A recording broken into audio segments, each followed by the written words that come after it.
The smell of cheap cologne hit me first. That same drugstore brand he wore in 10th grade when he shoved me into the lockers outside Mrs. Patterson's biology class. I looked up from the stack of resumes on my desk. 23 applications for the junior sales position. Base salary $38,000. And there he was. Application number 17. Derek Matthews. His hands were shaking when my assistant Michelle brought him into the conference room. He didn't recognize me at first. Why would he? I was 140 pounds heavier back then. Wore my mother's hand-me-down cardigans from Goodwill. Had that scar above my left eyebrow where his class ring split the skin when he slammed my face into locker 247. 15 years does things to people. He'd gained maybe 60 pounds. Thinning hair. Wedding ring that looked like it came from Kay Jewelers. The fluorescent lights made the sweat on his forehead shine like cooking oil. I let him sit there for 4 minutes before I walked in. Counted every second on my Cartier tank watch. The one I bought myself after my company cleared $2.3 million in revenue last year. His face went white when he saw me. Actually white. Like someone had drained his blood out through a straw. And if you want to know how I handled this moment without breaking a single law, without risking my reputation, and without becoming the kind of person who hurt me back in 2009, go ahead and hit that subscribe button right now. Because what I did next taught me more about real power than any revenge fantasy ever could.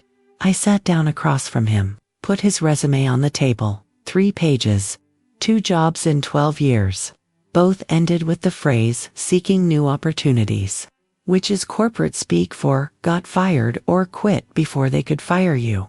Let me back up. Let me tell you about Ridgewood High School in New Jersey. About the fall of 2008 when I was 16 years old and weighed 240 pounds and wore the same 3 outfits on rotation because my mom was working double shifts at St. Mary's Hospital and my dad had left us with $34,000 in credit card debt. Derek Matthews was the kind of popular that only exists in American high schools, captain of the lacrosse team. Drove a black Jeep Wrangler his parents bought him for his 16th birthday. Dated Stephanie Kowalski who looked like she walked out of an Abercrombie catalog. I was invisible until I wasn't. Until the day in sophomore year when Mr. Henderson assigned us as lab partners for the frog dissection project. Derek showed up hungover, smelled like vodka and Red Bull, asked me to do the entire project while he slept with his head on the lab table. I said no. That's when I became visible. He failed that assignment. Got a 42 out of 100 because he turned in a half-page of notes he copied from someone's Wikipedia printout. His GPA dropped from 3.2 to 2.9. His parents grounded him, took away the Jeep for 2 weeks, and he decided it was my fault. The first time he shoved me was outside the cafeteria. Knocked my tray out of my hands. Chicken tenders and French fries all over the floor. 200 kids watching. Nobody helped me pick it up. The second time was in the hallway between 3rd and 4th period. Slammed me into the lockers so hard I bit my tongue. Tasted copper for the rest of the day. The third time was the one that left the scar. I was getting my biology textbook from my locker. Locker 247. Bottom row. I had to crouch down to reach it. Derek came up behind me. Said something about how I looked like a pig, rooting for food. His friends laughed. That seal bark laugh that popular kids do when they want everyone to know they're in on the joke. I stood up, told him to leave me alone. My voice shook but I said it. He grabbed my shoulder, spun me around. His class ring caught my eyebrow when he shoved my face into the locker door. The metal edge split the skin clean, blood everywhere. On my shirt, on the floor, on his hand. He looked surprised. Like he hadn't meant to actually hurt me. Just scare me, humiliate me, make me remember my place. Mrs. Patterson found me in the bathroom, trying to stop the bleeding with paper towels. Took me to the nurse. The nurse called my mom. My mom left work early, lost 4 hours of pay, drove me to the emergency room. 7 stitches. The doctor was Indian. Dr. Patel, had kind eyes. Told me the scar would fade but never fully disappear. He was right. I told the school it was an accident, said I tripped. Derek told everyone the same story. Said he tried to catch me, but couldn't. The principal, Mr. Kowalski, Stephanie's father, gave me a concerned look and sent me back to class. Nobody believed it was an accident, but nobody did anything about it either. That was October 2008. The economy was collapsing. Lehman Brothers had just gone under. My mom was terrified she'd lose her job. The last thing we needed was a lawsuit or a police report or any kind of attention. So I kept my head down, finished sophomore year, junior year, senior year, graduated with a 4.2 GPA, and a full ride to NYU, because I tested well and wrote my college essay about overcoming adversity without mentioning Derek's name once. I saw him at graduation. He was going to Rutgers, undeclared major. His dad knew someone on the admissions board. I never saw him again. Until today. Until he walked into my office, 15 years later, with a 3-page resume and desperation in his eyes. I didn't say anything about high school. Not yet. I asked him the standard questions. Tell me about your sales experience. What's your approach to cold calling? How do you handle rejection? His voice cracked on that last one. How do you handle rejection? He stumbled through answers that sounded like he'd memorized them from a YouTube video the night before. Told me about his time at a gym equipment company where he sold Bowflex machines over the phone. Said he exceeded quota 3 months out of the 18 he worked there. That's not exceeding quota. That's barely surviving. Then he told me about his job at a car dealership in Parama Chevy. He lasted 2 years. Said the market shifted. Said people weren't buying sedans anymore. All true, but also not the whole story. I pulled his employment record before the interview. Standard background check. He'd been fired from the gym equipment company for falsifying sales reports. Written up 4 times at the dealership for showing up late. His final manager's note said lacks initiative and accountability. His references were his brother-in-law and a former manager who I later found out hadn't worked at that company in 5 years. Sloppy, desperate. I could see it in the way he held his coffee cup, white-knuckled like he was afraid I'd take it away from him. Then I asked him the question I ask every single candidate. Tell me about a time you treated someone poorly and what you learned from it. I started asking this question 3 years ago. After I hired a guy named Brandon who seemed perfect on paper. Stanford MBA, 5 years at Goldman Sachs. Could talk about market trends like he was reading poetry. 2 months in, I found out he was screaming at our junior analysts, calling them stupid, worthless. Making a 23-year-old girl cry in the supply closet because she forgot to CC him on an email. I fired him on a Tuesday morning. Walked him out myself. But the damage was done. The girl quit. Went to work for our competitor. Now she's their top performer. So I asked the question. And I listened to how people answer it. The room got so quiet I could hear the HVAC system clicking on 2 floors above us. Derek's eyes went to the table. To the window, to his shoes, anywhere but my face. I have made mistakes, he said, his voice barely above a whisper. In high school I wasn't kind to people who didn't deserve it. I waited, let the silence do the work. Silence is a tool. Most people will fill it with truth just to make it stop. There was this girl, he continued. I was awful to her. I was dealing with stuff at home. My dad was. It doesn't matter. Nothing excuses it. I think about her sometimes, hope she's okay. The scar above my eyebrow started to itch. It does that when I'm angry. When I'm remembering the taste of blood in my mouth, and the sound of the entire junior class laughing while I picked up my books from the hallway floor. I could have ended it there. Could have stood up, shaken his hand, told him we'd be in touch, let him walk out of my building and never think about him again. But I wanted to know more. Wanted to understand what happens to people like Derek Matthews. The ones who peak at 17. The ones who think cruelty is the same thing as power. Tell me about the stuff at home, I said. He looked up, surprised. Most interviewers don't ask follow-up questions like that. They want to stay surface level, professional, safe. My dad he's a drinker. Was worse back then. He'd get angry when he drank. About everything. About work. About money. About the Yankees losing. About my grades. About me. Did he hit you? I asked. Derek nodded. Didn't elaborate. Didn't need to. And you took it out on other people, I said. Yeah, I did. Here's what I learned building a company from a $8,000 loan from my Aunt Carol into a multi-million-dollar operation. Revenge is expensive. Not in money. In energy. In time. In the piece of yourself you lose when you make hurting someone else more important than building something real. But I wasn't thinking about that philosophy yet. I was still sitting across from Derek Matthews feeling the weight of 15 years pressing down on my chest. So I did something that surprised both of us. I told him who I was. Do you remember a girl named Sarah Chen? I said. Ridgewood High. Class of 2011. His face changed. Went from confused to recognition to horror in about 3 seconds flat. Oh God, he said. Oh my God. He started to stand up, started to say something, an apology maybe, or an excuse. I told him to sit down. I'm not going to hire you. I said, your experience doesn't match what we need. Your references are inadequate, and honestly your interview performance was subpar. But I'm also not going to blacklist you. I'm not going to call other companies and tank your chances.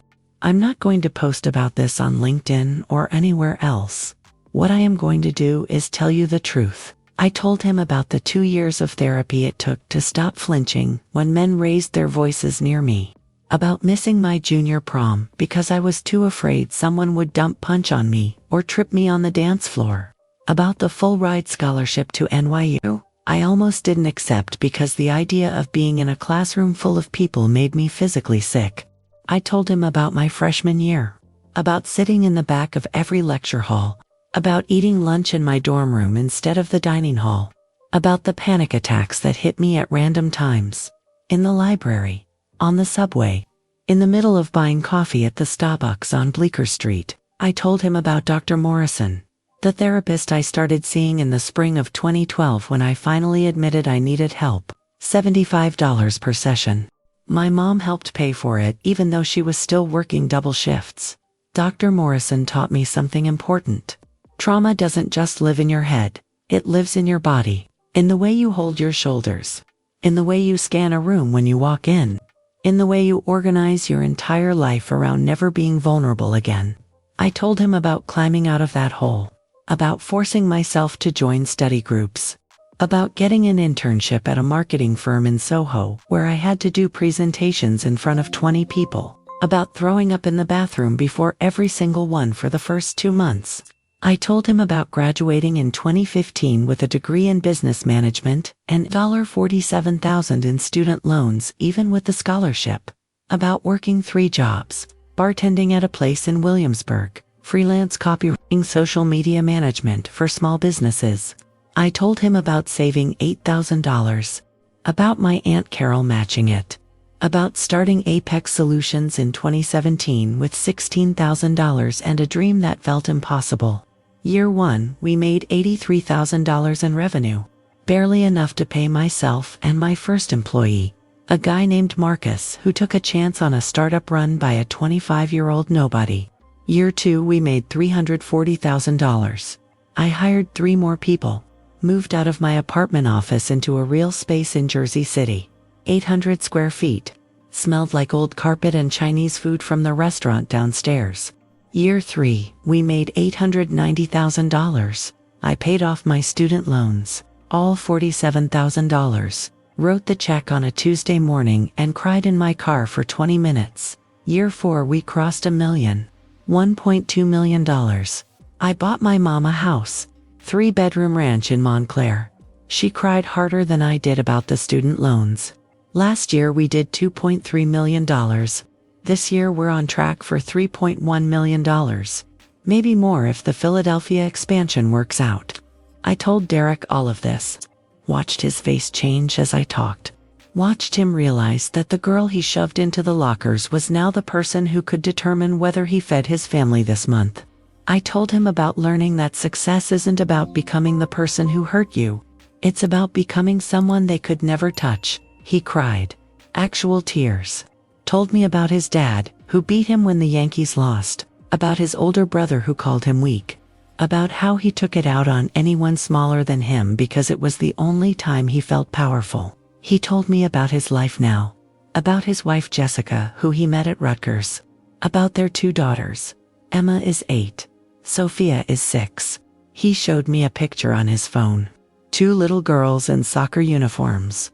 Smiling, he told me about getting fired from the gym equipment job, about lying to Jessica, about why, about the 6 months of unemployment, about the fights over money, over bills, over whether they could afford to keep Emma in her dance classes. He told me about the car dealership, about trying so hard to make it work, about the manager who reminded him of his father, about showing up late because he couldn't sleep, because he'd lie awake at 3 in the morning thinking about the $127,000 mortgage, and the $340 car payment, and the $1,200 in credit card debt. He told me about getting fired 3 months ago, about Jessica having to pick up extra shifts as a dental hygienist, about his daughters asking why daddy was home all day, about applying to 47 jobs and getting 5 interviews and 0 offers. Until mine. None of that excuses what you did, I said. You know that, right? He nodded. Kept nodding like one of those bobblehead dolls you see in car windows. I have 2 kids now, he said. 8 and 6. Girls. I think about what I did to you, and I imagine someone doing that to them, and I can't. I thought about Emma and Sophia. About whether they knew their father used to be cruel. About whether Derek had changed or just gotten older. About whether those are the same thing. Here's what I want you to understand, I said. Real justice isn't about making someone suffer. It's about making sure the cycle stops. It's about building something so solid that the people who tried to break you become irrelevant. But I also understand that's easy for me to say now. Now that I have money. Now that I have power. Now that I'm sitting on this side of the desk. When I was 16 and bleeding in the bathroom, I wanted him to suffer. Wanted his life to fall apart. Wanted him to feel every bit of pain he caused me multiplied by 1,000. But revenge fantasies are junk food. They taste good for 5 seconds. Then you're empty again. I didn't hire Derek, but I did something else. I spent the next 90 minutes giving him actual interview advice. Told him to cut his resume down to 1 page. To focus on his 3 best months at the car dealership, not his entire mediocre performance. To get better references, real ones, from people who still worked at the companies and would actually answer the phone. I told him to practice his answers, to write them out, to say them out loud to Jessica, or to the mirror, or to his kids, to stop sounding like he was reading from a script he didn't believe in. I told him to be honest about his employment gaps instead of trying to hide them. Employers can smell desperation and deception, but they respect honesty.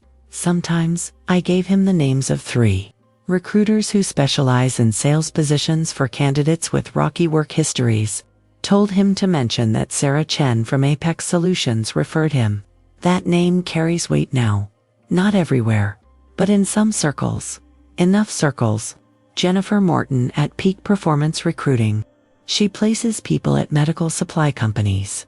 B2B sales. Good commission structure. David Nguyen at Catalyst Staffing. He works with tech startups that need aggressive cold callers. High turnover, but good for building recent experience. Rebecca Foster at Garden State Executive Search.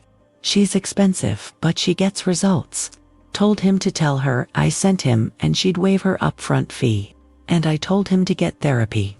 Not because I'm some bleeding heart who thinks talking about feelings fixes everything, but because unresolved trauma turns into uncontrolled behavior, and uncontrolled behavior gets you fired.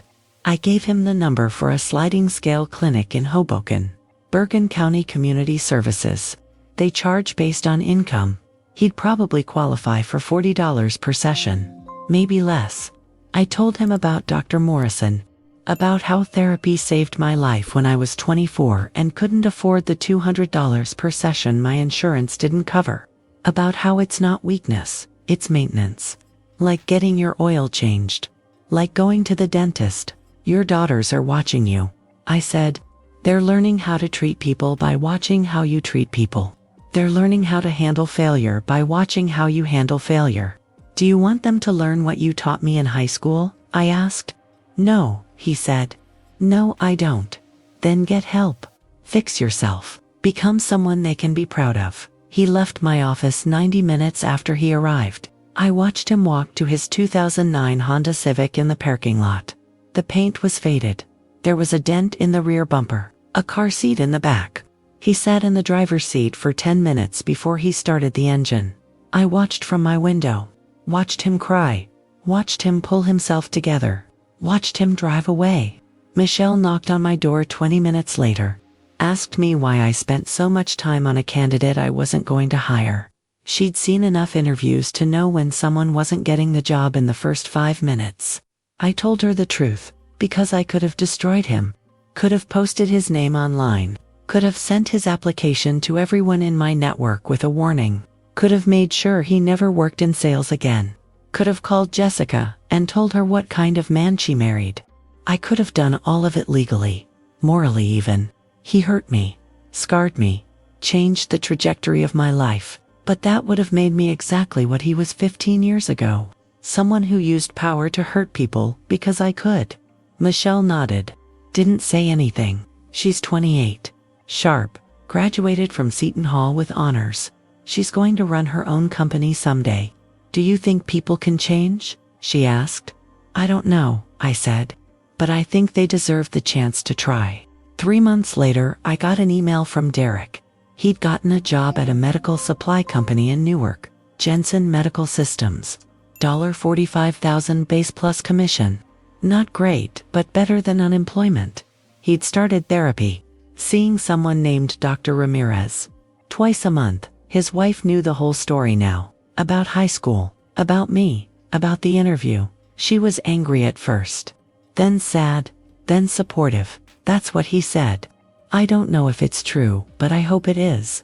He was teaching his daughters about treating people with respect, about apologizing when you're wrong, about the difference between being strong and being cruel.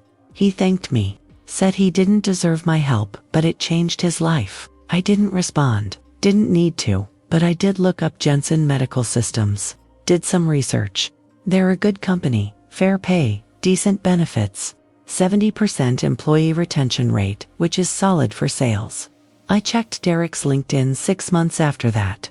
He'd gotten promoted to senior sales associate, posted a picture of his daughters at their school's science fair.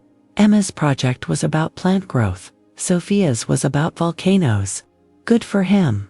I still think about that day sometimes. About the decision I made. About whether it was justice or mercy or something in between. Here's what I know. I could have made Derek suffer. Could have enjoyed watching him squirm. Could have told him no without the advice. Without the referrals. Without the therapy recommendation. It would have felt good. For a minute. Maybe an hour. Maybe a day. But then what? Then I go back to my life. To my company. To my responsibilities. And Derek goes back to his life. To his desperation. To his daughters who need to eat. And nothing changes. The cycle continues. The hurt perpetuates. The world stays exactly as broken as it was before. I built Apex Solutions on a principle. That good business is built on good people. That you can be successful without being ruthless. That power is most meaningful when you choose not to use it. I have 23 employees now. 3 of them are people who got rejected from jobs at bigger companies because their resumes had gaps, or they didn't go to the right schools, or they had baggage. Marcus came to me after getting fired from 2 jobs for being late. Turns out he has ADHD. Never got diagnosed as a kid. I sent him to a specialist. He got medication. Now he's my operations manager. Makes $78,000 a year. Never late. Keisha came to me after spending 3 years taking care of her dying mother. No work experience during that time. Just a gap on her resume that scared other employers. I hired her anyway. She's my best account manager. Brings in $400,000 annually. James came to me after getting out of prison. Nonviolent drug charge, possession. He served 18 months. Couldn't get a job anywhere. I hired him for warehouse management. He's been with me for years. Perfect attendance. Perfect record.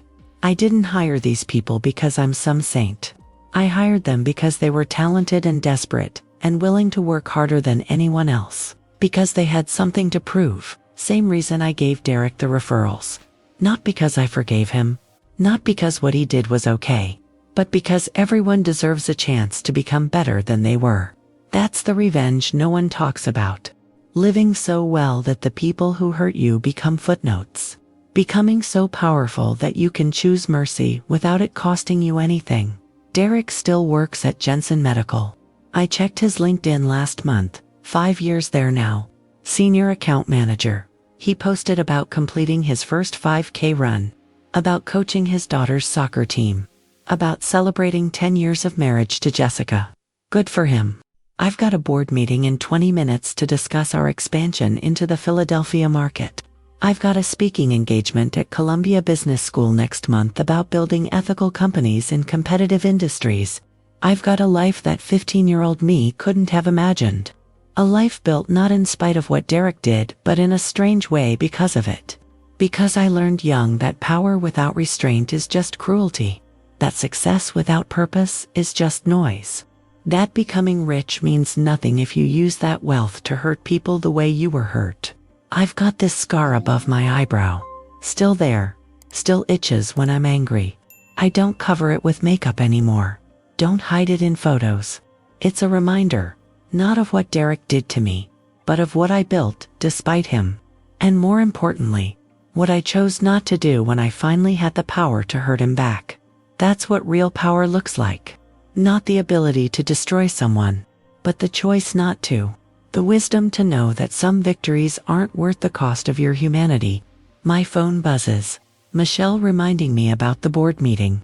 I grab my portfolio, walk down the hall past my employees, past Marcus and Keisha and James and 20 others who chose to work here, who believe in what we're building.